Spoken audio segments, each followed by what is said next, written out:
सत्संग बड़े भाग्य से नसीब में मिलता है और वो और भाग्यशाली हो जाते हैं जो सुनकर अमल कमाया करते हैं। 84 लाख जोनियों में किसी भी जोनी को, किसी भी शरीर को यह अधिकार नहीं है कि वह अपने नए अच्छे कर्म कमा सके। धर्मों में जो लिखा है कि आदमी की किस्मत में जो लिखा है वो मिलता है।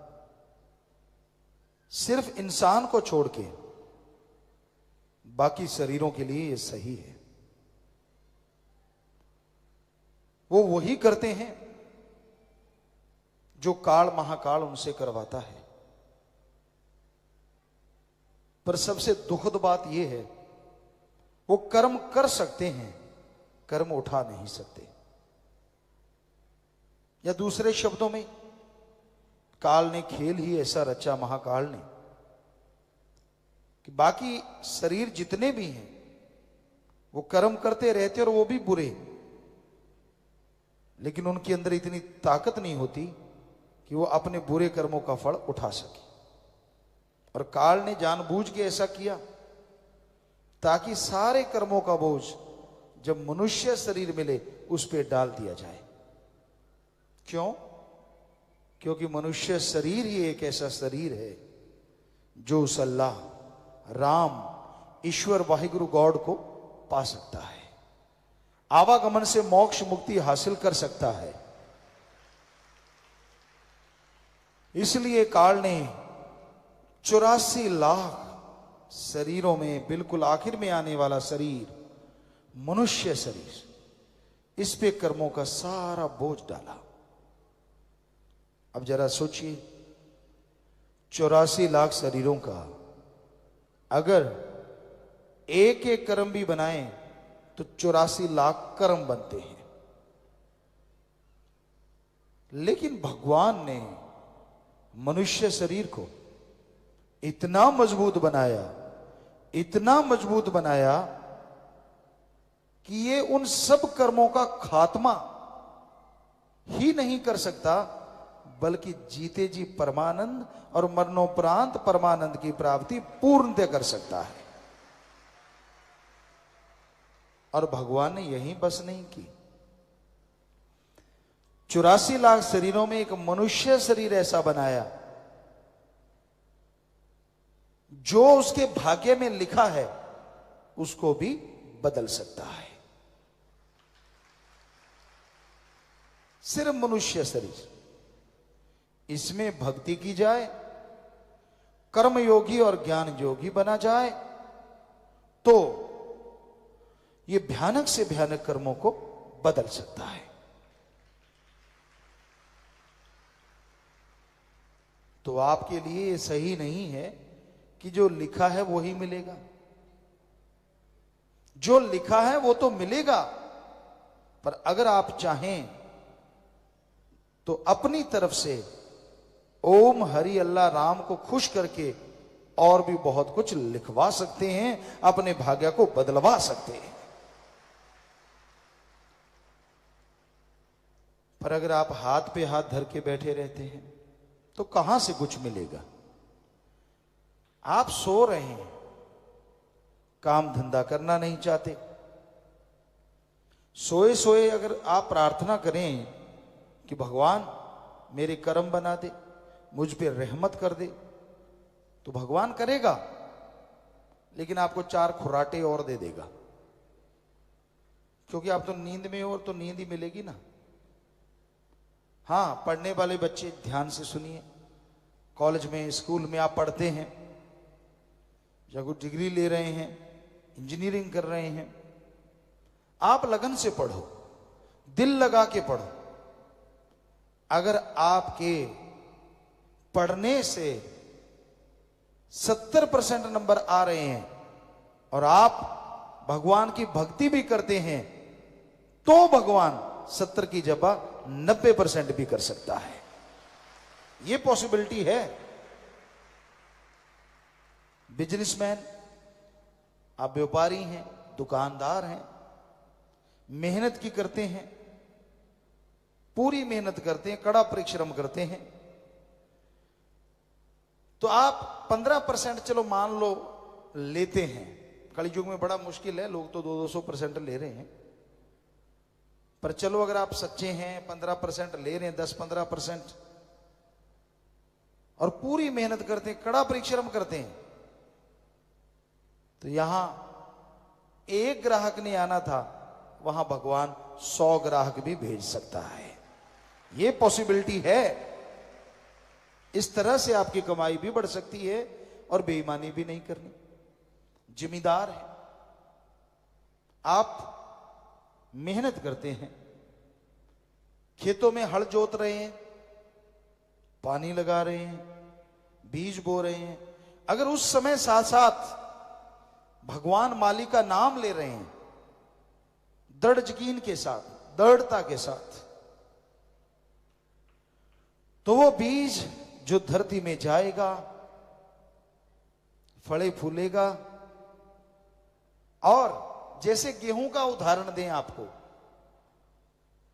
कि दूसरों के उसी बीज में अगर गेहूं की बल्ली जो छल्ली होती है उसमें 70 दाने हैं और आपने मेहनत की, आपके भी 70 हैं, तो भगवान उस गेहूं की बल्ली छल्ली में 100 दाने भी कर सकता है। यह कृपा हो सकती है। तो कृपा ऐसे होती है कि आप सुमरण करें और मेहनत करें।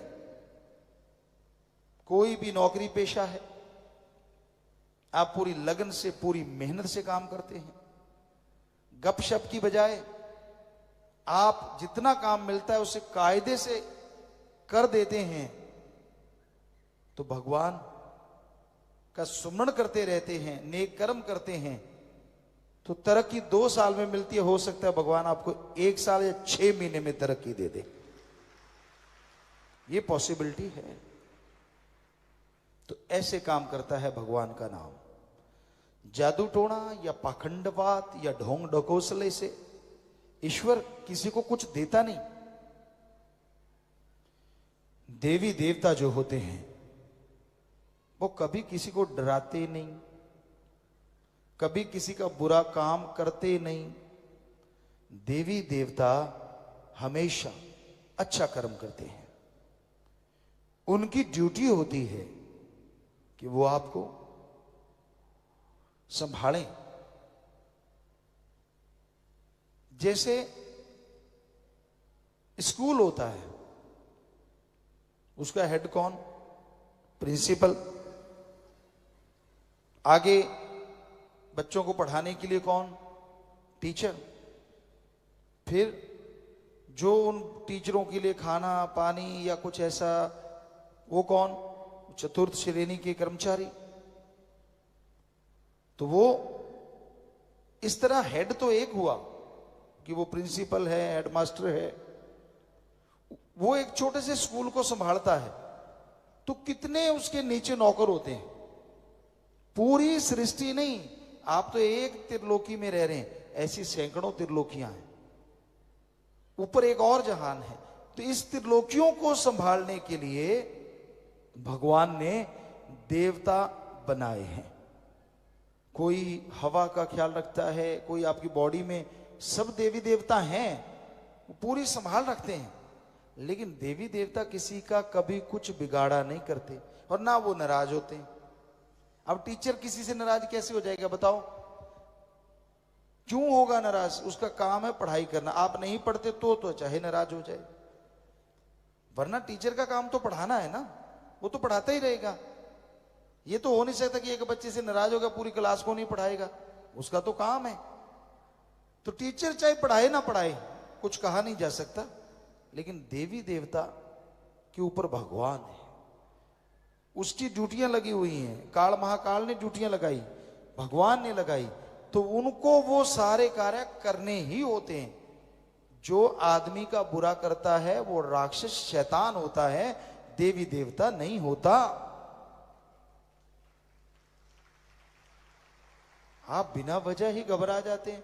मेरे पे तो शनि टेढ़ी आंख रखता है।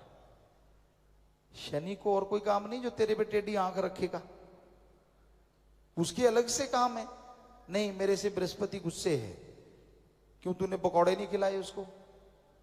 क्या वो पकौड़े खाने आता है किसी के घर? तो ये सब बकवास है, सब झूठ है, ऐसा कभी कुछ नहीं होता। देवी देवता खुश थे और आप पे खुश रहेंगे, क्योंकि उनकी ड्यूटी है, वो ड्यूटी कर रहे हैं। अगर खुश करना है तो उस ओंकार को करो, ओम को करो, जो आपको जीते जी मुक्ति देगा गम दुख दर्द चिंता से और मरणोपरांत आवागमन से। उस ओम को, अल्लाह को, वाहिगुरु को, राम को, ईश्वर को खुश करो। उसके लिए जरूरी है आप भक्ति करें।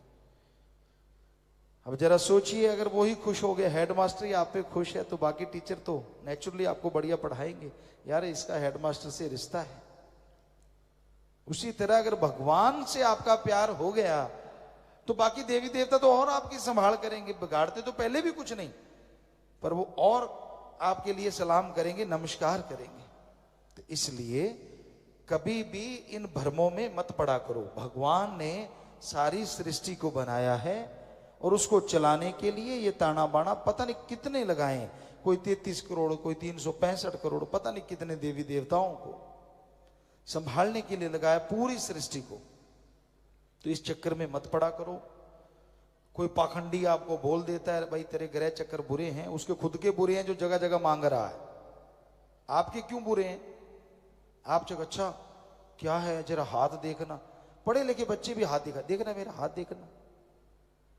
हाथ में अगर हल्दी लगी है तो दिख जाएगी, और क्या देखेगा वो? पाखंड करेगा। वैसे ही आंखें बुदबुदाएगा, मुंह बंद करके कुछ बुदबुदाना, आंख के ऊपर नीचे चढ़ाना और बाद में बोल देना। ये तो कहेगा नहीं कि तू बहुत खुश है, ये भी नहीं कहेगा कि तेरे घर में बहुत बरकतें हैं। अगर ऐसा कहेगा तो उसे खाक मिलेगा, वो कहेगा तेरे तो गड़बड़ है। सवाल ही पैदा नहीं होता कि वो ना कहे। और उस गड़बड़ के बदले जाप करवाओ, ये करवाओ, वो करवाओ और इतने पैसे दे जाओ, आप बेफिक्री से घूमो, मैं आपकी जगह जाप करूंगा। और आप उल्लू बन जाते हैं बिना वजह। क्यों भाई? ये उल्लू से बात याद आई, कल हम आपको विदेशों की बात सुना रहे थे।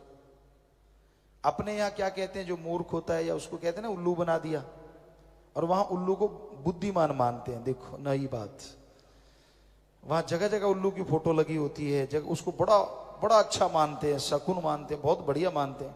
तो पता नहीं दुनिया में क्या क्या है। हमने कहा ये उल्लू, कहते गुरुजी उल्लू को बुद्धिमान मानते हैं। हमने कहा अच्छा होगा बुद्धिमान, पर हमारे तो इसको बिल्कुल ही मूर्ख और नालायक मानते हैं। तो ये चीजें हैं दुनिया में, तरह तरह की बात पे बात आ गई थी। सो आप किसी से बेवकूफ मत बनो। तिथ बार ना जोगी जाने, रुत मा ना कोई, जा करता सृष्टि को साजे, आप जाने सोई।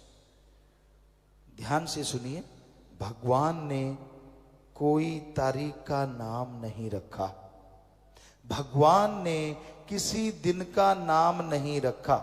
हमने वेद पढ़े, पवित्र वेद, गीता, रामायण, महाभारत, सभी पवित्र ग्रंथ, पवित्र गुरबाणी सिख धर्म की, पवित्र बाइबल, पवित्र कुरान शरीफ, कुरान मजीद, पवित्र धर्मों के सब ग्रंथ पढ़े।